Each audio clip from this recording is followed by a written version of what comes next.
Hi friends, నమస్తే. ఈరోజు భీష్మాచార్యుని ఔన్నత్యం గురించి తెలుసుకుందాం.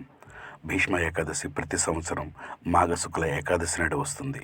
ఈ రోజున భక్తులు ఉపవాసం చేసి శ్రీహరి విష్ణువును ప్రార్థిస్తూ భీష్మ పితామహుడి జీవితాన్ని స్మరించుకుంటారు. భీష్ముని జీవిత విశేషాలు. భీష్ముడు మహాభారతంలోని అత్యంత గౌరవనీయమైన యోధుడు, కురువంశానికి అండగా నిలిచిన మహాత్ముడు. ఆయన అసలు పేరు దేవవ్రతుడు. తండ్రి శంతను మహారాజు కుమార్తె సత్యవతిని వివాహం చేసుకోవాలనుకున్నప్పుడు ఆమె తండ్రి తన కుమారుడు మాత్రమే హస్తినాపురం రాజుగా ఎదగాలని షరతు పెట్టాడు. శంతనుని సంతోషపెట్టడానికి దేవవ్రతుడు రాజ్యాన్ని వదులుకొని జీవితాంతం బ్రహ్మచర్య వ్రతం పాటిస్తాను అని ప్రమాణం చేశాడు. అతని ఈ మహోన్నత త్యాగానికి భీష్ముడు అని పేరు వచ్చింది. భీష్ముడు కురుక్షేత్ర యుద్ధం గురించి. భీష్ముడు తన కౌరవ పక్షానికి సహాయంగా నిలిచాడు.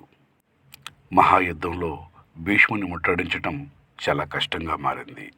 కృష్ణుని సూచనతో అర్జునుడు శ్రీకంఠుని ముందుకు ఉంచి యుద్ధం చేయగా భీష్ముడు బాణాలతో కూలిపోయి అంపశయ్యపై పడిపోయాడు. భీష్ముడు ఉత్తరాయణ పుణ్యకాలంలో బ్రహ్మలోక ప్రవేశం.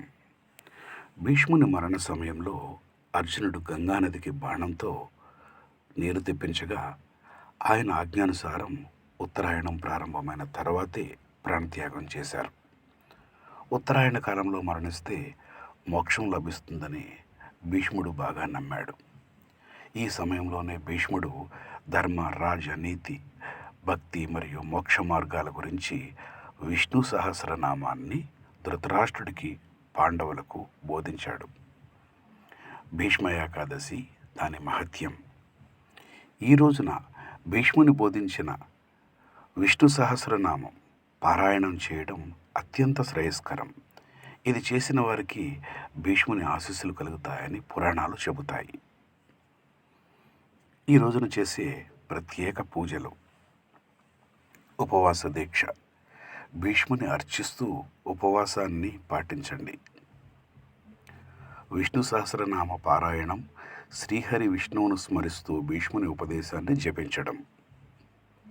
తులసి పూజ అండ్ గంగా జలపానీయం. భక్తులు ఈ రోజున గంగాజలం సేవించడం పవిత్రంగా భావిస్తారు.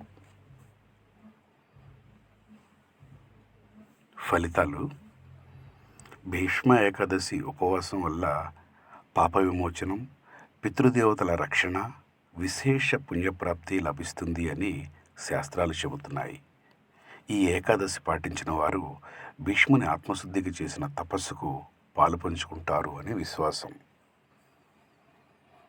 ధర్మానికి నిలువెత్తు ప్రతిరూపమైన భీష్ముని జీవితాన్ని స్మరిస్తూ ఈ ఏకాదశి రోజున ఆచరించిన తపస్సు అత్యంత పుణ్యదాయకం. శుక్లాంబరధరం విష్ణుం శశివర్ణం చతుర్భుజం ప్రసన్నవదనం ధ్యాయే సర్వ విఘ్నోపశాంతయే యస్య ద్విరది వక్తద్రిహ పారిషద్యః పరశ్యతాం విఘ్నం నిఘ్నంతి సతతం విశ్వక్షేణం తమాశ్రయే. వ్యాసం వసిష్ఠనప్తారం శక్తే పౌత్రమకల్మషం పరాశరాత్మజం వందే సుగతాతం తపోనిధిం. వ్యాసాయ విష్ణురూపాయ వ్యాసరూపాయ విష్ణవే నమో వై బ్రహ్మనిధయే వాసిష్ఠాయ నమో నమః. అవికారాయ శుద్ధాయ నిత్యాయ పరమాత్మనే సదైకరూపరూపాయ విష్ణవే సర్వజిష్ణవే.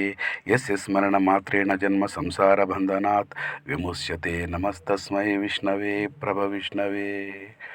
ఓం నమో విష్ణవే ప్రభవిష్ణవే. ఓం భూర్భువస్సువః తత్సవితుర్వరేణ్యం భర్గో దేవస్య ధీమహి ధియో యో నః ప్రచోదయాత్. ఆత్మీయులందరికీ నమస్సులు.